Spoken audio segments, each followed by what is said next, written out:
지난주 우리 도서관에 있는 책 한 권 읽었는데요.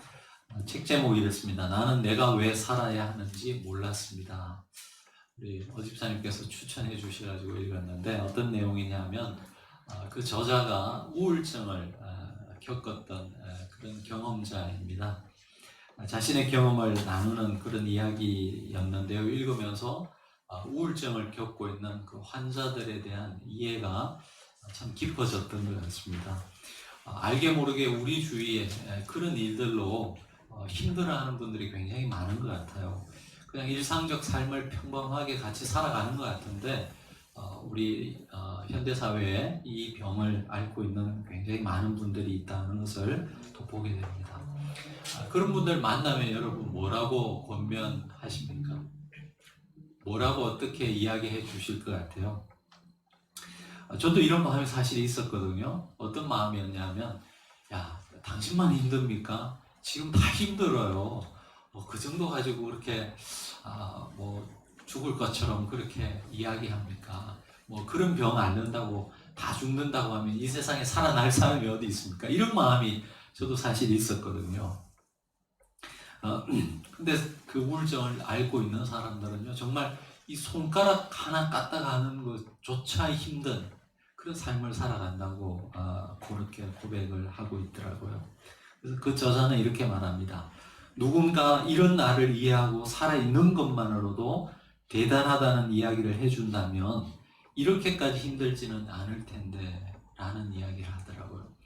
우울증을 겪고 있는 그 자체도 힘들지만 사실은 그런 자신을 향해서 뭔가 말하고 있는 세상 사람들의 그 시선이 더 나를 힘들게 한다라는 그런 고백이죠.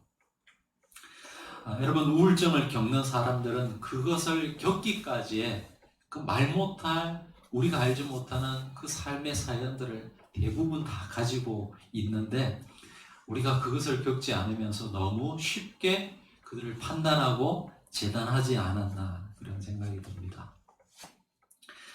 누군가를 이해한다는 것은 그 사람의 입장에 서보는 것일 것입니다. 그 사람의 입장에 서보지 않고 하는 말은 어쩌면 그분들에게 또 다른 언어의 폭력이 될 수도 있다는 것을 꼭 기억할 수 있었으면 좋겠습니다. 그러면서 하나님과 우리의 관계를 생각해 보았습니다. 여러분, 하나님께서 우리의 입장을 이해하실까요?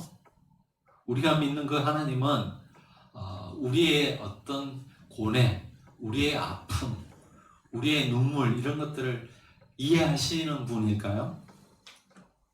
아마 세상에 존재하는 모든 고등 종교의 그런 신들은 그렇지 않을 수 있다라고 이야기할 수 있을 것입니다. 왜냐하면 그 경배를 받는 그 절대자는 신이니까 우리 인간이 가진 한계라든지 아픔이라든지 이런 것들을 알 수 있을까? 이런 퀘스천 마크를 우리가 가질 수 있지만 적어도 우리가 믿는 그 하나님은 여러분, 저와 여러분이 겪는 그런 아픔이나 눈물을 이해하시는 분이라는 것을 우리는 고백할 수 있겠죠.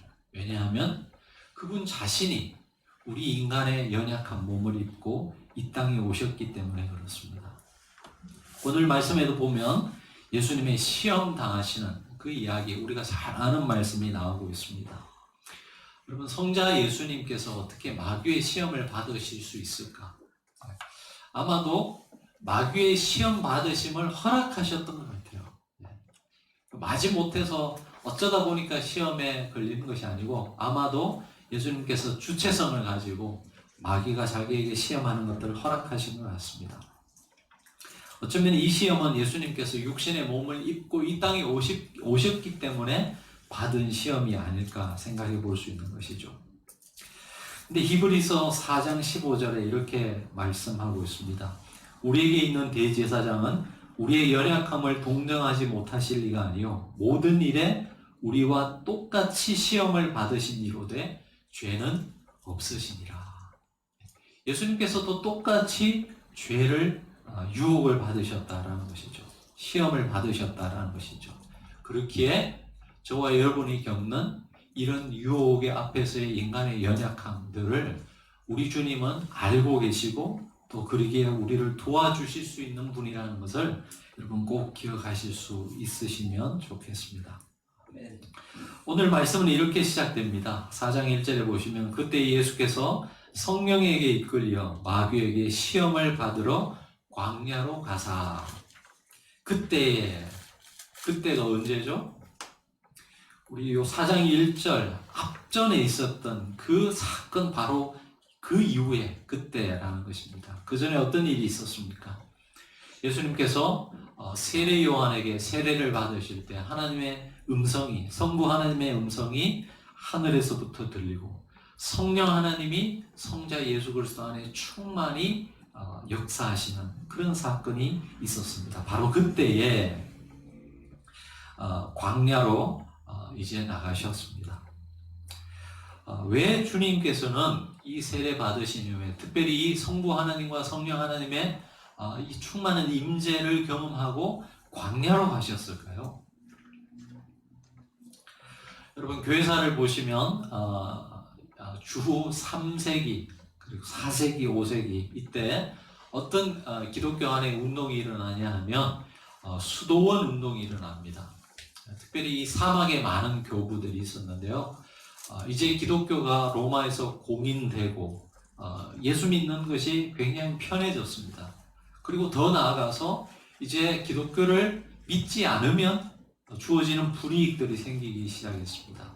그러자 수많은 사람들이 기독교를 개종을 하게 되죠. 근데 오히려 그 속에서 하나님의 그 임재를 경험하지 못하는 박해의 시대 때는 그 자체가 힘들기 때문에 정말 하나님의 그 도우심을 날마다 경험하면서 살았는데 이제 세상이 편한 세상이 되다 보니까 하나님의 그 임재를 더 목말라 하는 사람들이 있었습니다. 그래서 사막이라는 척박한 땅에 가서 동굴을 안에 기거하면서 하나님께 기도하며 생활했던 그런 많은 사막의 교부들이 있었습니다. 그들은 그 사막 한가운데서 그 광야 한가운데서 더 깊은 하나님과의 교제로 나아가기를 원했던 것이죠. 아마도 예수님께서도 그런 마음이 있으셨던 것 같아요. 이 세례를 받는 그 순간 하나님의 임재, 성부 하나님과 성령 하나님과의 그 깊은 교제가 있었지만 그것을 더 뛰어넘어서 그분들과 더 깊은 교제로 나가기를 원하셨던 것 같습니다. 그러다 보니까 40일 동안 금식하면서 기도에 전념할 수 있었던 것 같습니다. 처음부터 40일을 작정하고 기도했다라기보다는 하나님의 그 깊은 교제 속으로 나아가다 보니까 그 시간이 훌쩍 지나가 버린 것이죠. 여러분 그 소설가 이회수 선생님 아시죠, 여러분? 좀 이렇게 막 수염도 기르고 그런 분 있지 않습니까? 그분 전에 인터뷰하는 것을 들었습니다. 자기가 이렇게 글을 쓰는데 어느 순간 이게 글이 이렇게 확 글쓰기고 확 열리는 시점이 있답니다. 집중하다 보면요, 나중에 한참 시간이 지난 후에 자기가 오늘 내가 점심을 먹었는지 안 먹었는지도 모를 만큼 집중을 한다고 그러더라고요. 굉장한 집중력이죠. 어쩌면 예수님께서도 40일을 딱 정해놓고 딱 금식해야지 이렇게 했다라기보다는 하나님과 그 함께하는 시간이 너무 좋다 보니까 금식하는 것도 모르고 그러다 보니까 40일이라는 시간이 지난 것 아닌가 생각해 볼 수 있을 것 같습니다. 자, 이제 이 40일이 지나자 사단이 와서 예수님을 시험하게 됩니다. 시험의 내용을 세 가지로 오늘 우리에게 소개해 주고 있는데요.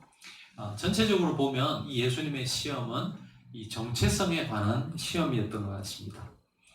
첫 번째, 두 번째 동일하게 이렇게 나오죠. 사탄이 예수님을 시험할 때 내가 만일 하나님의 아들이거든 가정법으로 묻고 있습니다.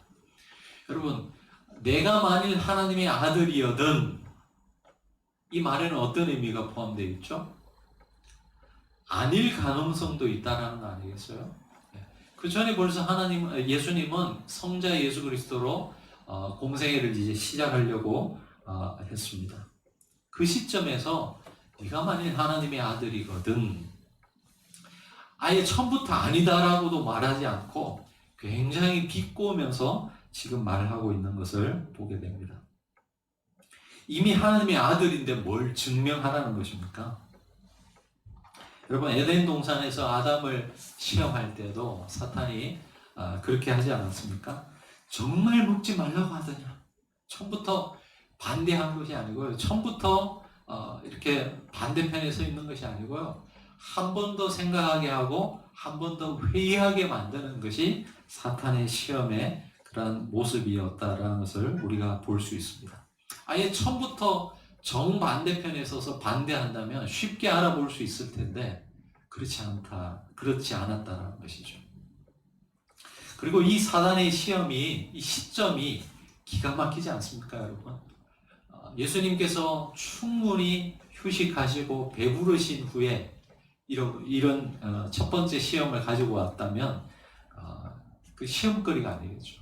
근데 40일을 금식하신 후에 가장 육체적으로 곤고한 그 시간에, 허기진 그 시간에 바로 연약한 그 부분을 지금 시험하고 있습니다. 사단은 영적인 존재이기 때문에 우리의 약점을 누구보다도 잘 알고 있습니다. 그리고 그 약점을 집요하게 파고드는 모습을 보죠. 그러나 여러분, 겁내지 마시기 바랍니다. 우리 주님께서 이 세 가지 시험을 다 통과하셨습니다. 자, 어쩌면 이 세 가지 시험은 우리 모든 인간이 겪을 수 있는 그런 시험이라고 생각해 볼 수 있는데, 이제 한 가지씩 우리가 한번 살펴보도록 하겠습니다. 첫 번째 시험이 무엇이었죠? 바로 돌을 떡으로 만들라는 그런 시험이었습니다. 여러분, 이 세 가지 시험은 사복음서에서 다 나오지 않고요. 마태복음과 누가복음에만 나옵니다. 마가복음에는 그냥 시험 받으셨다라고만 나오지 예수님께서 이 세 가지 시험을 받으셨다라고 구체적으로 나와 있지는 않습니다. 마태복음과 누가복음에 이 세 가지 시험이 나오는데 순서를 보시면 첫 번째는 똑같아요. 두 번째, 세 번째가 마태복음과 누가복음이 다르게 나와 있습니다. 말씀드리려고 하는 것은 무엇이냐면 두 번째와 세 번째는 순서가 다른데 첫 번째 시험은 마태복음과 누가복음 똑같이 이 돌을 떡으로 만들라는 시험을 하고 있다는 것입니다. 무엇을 말하겠습니까, 여러분? 이 떡의 문제는 언제나 인간의 삶에 있어서 가장 중요한 문제 중에 하나입니다. 사탄이 에덴 동산에서 아담과 하와를 여러분 유혹할 때도 먹는 것으로 유혹하지 않았습니까? 떡의 문제라고 해서 어찌 그냥 먹는 것만을 말하겠습니까? 경제의 문제나 눈에 보이는 모든 이 물질 세계에 대한 그러한 유혹이라고 할 수 있습니다. 여러분, 지난주에 이제 선거가 있었는데 여러분 선거를 한번 자세히 보시기 바랍니다. 이제 뭐 내년 대선도 있고 할 텐데 여러분 어떤 사람이 지도자가 되죠? 현대 사회에서 바로 이 떡의 문제를 해결해 줄 수 있는 사람이에요. 사람들이 그런 지도자들을 원합니다. 물론 도덕성도 보고 가치관도 보고 그 사람이 어떤 삶의 족적을 가지고 살아왔느냐도 보지만 그 자본주의 사회에서 가장 사람들의 관심은요, 저 사람이 우리의 떡의 문제를 해결해 줄 수 있느냐, 여기에 여러분 사람들의 가장 큰 관심이 있다는 것을 볼 수 있습니다. 지금만 그렇겠습니까? 2000년 전에는 더 그랬겠죠. 물론 예수님은 돌들로 떡을 만드실 수 있는 분이시죠. 아니, 돌이 없다 할지라도 예수님은 떡을 만드실 수 있는 분이십니다. 하지만 예수님께서는 인간이란 존재가 떡만으로 살 수 없는 존재라는 것을 아셨죠. 그래서 오늘 말씀을 보시면 사람이 떡으로만 사는 것이 아니고 하나님의 입으로부터 나오는 모든 말씀으로 살아갈 것이다 라는 것을 말씀하고 있습니다. 떡으로만 무슨 의미죠? 예수님께서는 인간의 이 현실 속에서 필요한 현실적 필요들을 부정한 것이 아니었습니다. 하나님께서 광야 40년 동안 이스라엘 백성들이 광야에서 방황할 때 만나를 주셨지 않습니까? 그것은 이 인간을 창조하신 하나님께서 우리 인간들에게 육적인 필요가 육적인 이 먹을거리들이 필요하다는 것을 누구보다도 잘 아셨다라는 것을 의미할 수 있겠죠. 그래서 만나를 공급해 주신 것 아니겠습니까? 다만 그 떡을 절대화했을 때 그것이 문제라는 것이죠. 하나님께서 내려주신 위로부터 내려주신 만나도 여러분 그날 지나면 또 배가 고프게 되어 있었습니다. 여러분 눈에 보이는 이 물질 세계보다 더 중요한 것은요 사실은 정신의 세계요 또 그 이면에 영적인 세계라는 것을 우리가 알아야 하는 것이죠. 그래서 정신과 영적인 기초가 있지 않는 물질 세계, 여러분 우리의 자녀들 또 주위의 사람들을 보시기 바랍니다. 그 사람이 담을 수 있는 인격의 그릇이 되지 않는데 물질의 풍요만 있다. 그것은요 오히려 복이 되기보다는 화가 될 때가 훨씬 많다는 것을 우리 주위에 있는 사람들의 모습 속에서 우리는 너무나 자주 보게 됩니다. 사람은 결코 떡의 문제만 해결되었다고 살아갈 수 있는 존재가 아닙니다. 동물은 달라요. 여러분 동물은 그날 자기 배만 부르면 아무런 염려 없습니다. 동물은 달라요. 하지만 인간은 그렇지 않습니다.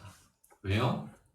인간은 하나님의 형상으로 지음받은 존재이기 때문에 그렇습니다.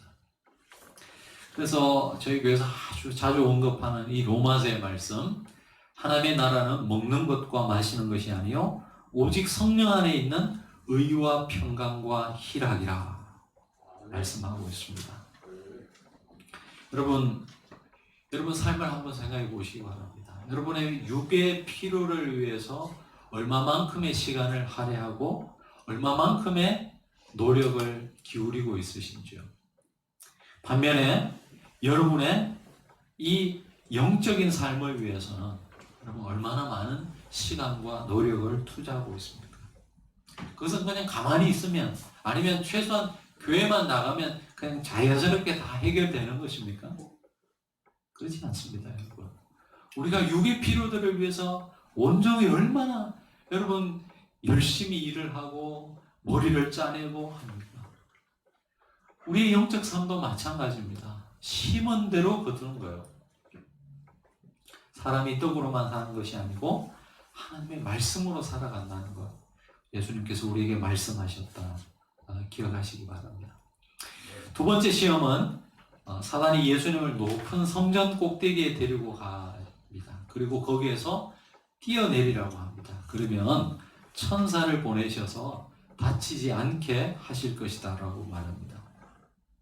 여러분 이 두 번째 시험의 특징은 뭐냐 하면 사탄이 굉장히 고단수예요. 첫 번째 시험을 예수님께서 신명기 8장 3절의 말씀으로 물리치지 않았습니까? 두 번째 시험에서 사탄이 말씀을 가지고 시험을 합니다. 시편 91편의 말씀인데요. 네가 땅에 떨어질 때 천사들이 하나님께서 천사를 보내서 너의 발을 돌에 부딪히지 않게 땅에 부딪히지 않게 할 것이다 라는 이 말씀을 갖고 예수님을 시험합니다. 여러분 한번 물어보겠습니다. 여러분 지금 사탄이 들고 나온 이 말씀이 시편 91편에 있다는 것 여러분 아시는 분 있으면 손 한번 들어보시기 바랍니다. 우리 노장님 목사보다 더 있습니다. 그렇습니까? 사실 저는요 이게 91편에 나오는지 물론 예전에 이제 공부하면서 알았지만 처음부터 이 말씀을 알았던 거 아니에요. 겨우 관주를 봐야지 이 사탄이 지금 이 들고 지금 예수님을 유혹하는 이 말씀이 시편 91편에 있다는 걸 알지 누가 여러분 이게 시편 91편에 있다는 것을 알겠습니까?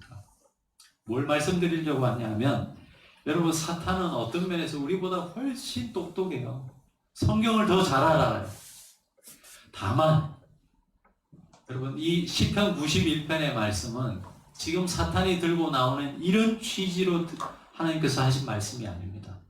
시편 91편을 잘 읽어보시면 하나님을 사랑하고 그리고 여호와를 피난처로 삼고 하나님을 잘 아는 백성들 그 백성들에게 피치 못할 상황 속에서 어려움을 당할 때 하나님께서 천사를 보내주셔서 돌에 발이 부딪히지 않게 하신다는 말씀이지, 지금 사탄처럼 하나님을 시험하기 위해서 주신 말씀이 아니라는 거예요.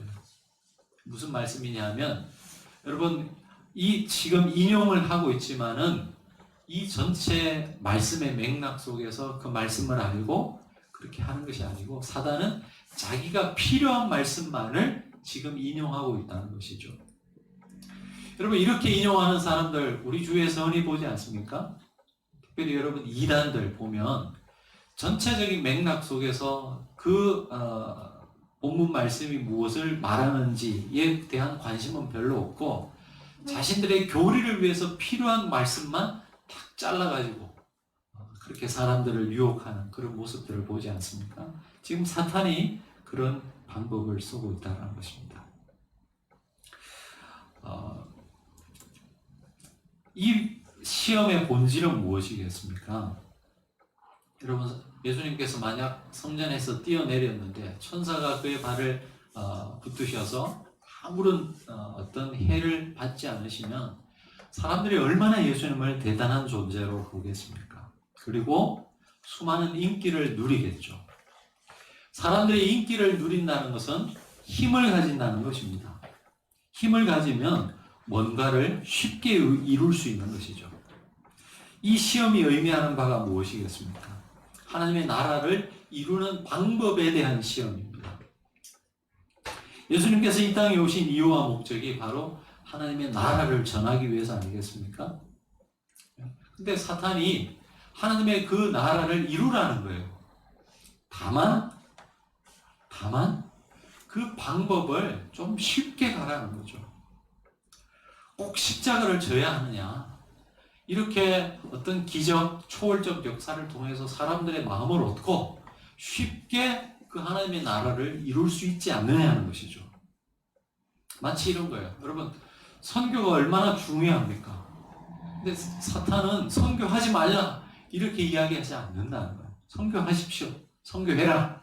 그러나 거기에 가서 사람들과 관계를 맺고 기다리고 훈련시키고 이 과정이 얼마나 힘드냐. 지금 하루속히 하나님의 나라를 이루어야 되는데 이 돈으로 선교하면 얼마든지 쉽게 사람들을 얻을 수 있지 않느냐. 쉬운 방법으로 하라. 그 시험을 하고 있는 것이죠. 하지만 여러분, 예수님의 생애를 보시면 예수님께서 수많은 이적과 기적을 일으키십니다. 하지만 그 모든 것은 하나님의 영광을 위해서, 그리고 사람들의 필요를 위해서 하신 기적과 이적이지 자기 자신을 드러내기 위해서 한 기적은 한 번도 없었습니다. 사단이 지금 시험하는 이 시험의 본질을 아셨던 것이죠. 만약에 이런 초월적 역사를 예수님께서 언제든지 하실 수 있었겠죠. 그렇다면 성경에 나오는 필요 없는 부분들이 참 많이 있습니다. 누가복음에 보시면 예수님을 도왔던 여인들에 대한 이야기들을 보고하고 있습니다. 예수님을 옆에서 물질적으로 도왔던 그런 사람들의 도움이 왜 필요했겠습니까? 그냥 그날 저녁에 제자들 모아놓고 기도하고 빵 떼주면서 오병이의 기적 같은 역사들을 일으키면 다 필요들이 채워지잖아요. 근데 예수님께서 그렇게 하시지 않으셨다는 것입니다. 오병이의 기적을 지금 말씀드렸는데, 오병이의 기적 이후에 예수님의 인기는 하늘을 찌를 듯 사람들의 관심을 가졌습니다. 그래서 심지어 사람들이 예수님을 억지로 데리고 와서 왕으로 세우려고까지 했습니다. 그런데 그때 예수님께서는 사람들을 흩으시고, 그리고 본인은 산에 올라가셔서 기도의 자리로 가시는 모습을 봅니다. 여러분, 가만히 그 본문을 보면요, 예수님이 굉장히 의도성을 가지고 하셨다는 것을 우리가 볼 수 있습니다. 왜 그랬을까요? 바로 여기에 이유가 있는 것이죠. 예수님은 아마도 그 기도의 시간을 통해서 자신이 어떤 길을 걸어야 하고 또 어떤 방법으로 하나님의 이 나라를 이루어 가야 하는지를 다시 점검하셨다는 것이죠. 이것이 두 번째 시험이었습니다. 마지막 세 번째 시험은 나에게 경배하라는 것이었습니다. 세상의 영광을 높은 산에 올라가서 세상의 영광을 보여주고 사단이 말합니다. 자신에게 경배하면 이 모든 것을 주리라. 바로 권력의 유혹인 것이죠. 권력이라는 것이 무엇입니까? 나의 생각을 남에게 강제할 수 있는 것이 이런 권력입니다. 예수님은 권력을 통해서 세상을 급진적으로 바꿀 수 있다고 생각하지 않으셨어요. 그렇게 생각하셨다면 하나님은 무자비한 폭군으로서 쉽게 이 세상을 통치하실 수 있으셨겠죠. 창조주이신 하나님께서 피조물인 인간에게 여러분 명령하실 수 없었겠습니까? 당연히 하실 수 있죠. 그러나 하나님은 그 방법을 택하지 않으셨어요. 심지어는 죄 지을 자유도 주셨습니다. 왜 그랬겠습니까? 여러분, 진정한 사랑은 자유를 기초로 하고 있습니다. 자유가 없는 사랑은 사랑이 아니에요. 자유가 없이 마지못해서 결정하는 것은요, 사랑이 아니에요. 사랑은 철저히 자유를 기반하고 있습니다. 만약에 말 잘 듣는 그런 피조물을 원하셨다면 그냥 기계처럼 인간을 만드실 수 있었을 것입니다. 하지만 그것은 하나님에게 전혀 의미 없는 그런 창조에 불과했을 것입니다. 사랑이라고 하는 것은 철저히 자유에 기초한 그런 것이죠. 하나님께서는 오늘도 우리에게 그런 사랑을 요구하고 계신 것이에요. 말씀을 맺겠습니다. 여러분, 우리가 이 예수님의 세 가지 시험을 보면서 이렇게 생각하시는 분들도 있으실 것 같아요. 우리는 예수님처럼 그런 능력 자체가 없습니다. 우리는 예수님처럼 그렇게 높은 권력이나 높은 인기를 가질 가능성 자체가 없습니다. 이렇게 생각하시면서 이 이야기가 나와 상관없는 이야기라고 생각하실지 모르겠습니다. 그러나 그렇지 않습니다. 여러분, 우리가 교만이 죄라는 것은 다 알고 있으시죠? 그러나 열등감이 죄라는 것은 잘 모르시죠? 잘 인정 안 하실 수도 있을 것입니다. 그러나 열등감도 교만의 또 다른 모습이에요. 우리가 지금 그 자리에 없다고 해서 나는 이런 시험에서 자유롭다, 그렇게 말할 수 있는 분은 아무도 없다는 것입니다. 내가 비록 그 자리에 없다 할지라도 그 자리를 사모하고 그렇게 되기를 소망하면서 또 그렇게 되지 못하는 내 자신에 대한 열등감을 가지고 있다면 우리는 다 거기에 또 영향을 받고 있는 것입니다. 그렇기 때문에 예수님의 이 세 가지 시험은 어쩌면 우리 모든 인류가, 모든 인간이 겪을 수 있는 시험이라고 생각해 볼 수 있습니다. 사탄이 예수님을 시험할 때 어떻게 시험했습니까? 두 뿔 달린 무지막지한 그런 공포스러운 모습으로 예수님에게 나타났습니까? 사탄에게 존경을 표하려고 그러는데 그렇지 않죠. 아주 선한, 어쩌면 가장한 천사의 모습으로 나타났습니다. 말씀을 처음부터 반대한 것도 아니고요, 아주 조금 말씀을 왜곡했을 뿐입니다. 여러분, 우리가 깨어서 정말 말씀으로 무장하지 않으면 이런 사단의 유혹 앞에 넘어지기가 일수이다라는 것을 꼭 기억하실 수 있기를 바랍니다. 예수님께서 시험 받으신 장소가 세 번 나오지 않습니까? 처음에는 광야에서, 그리고 두 번은 성전과 높은 산에서 받으셨습니다. 여러분, 두 번은 높은 곳에 받으셨어요. 높은 곳에서. 여러분의 사회적 지위가 낮을 때보다 높이 올라가면 올라갈수록 물질이 많아지면 많아질수록 오히려 이런 시험들이 많다라는 것을 기억하실 수 있었으면 좋겠습니다.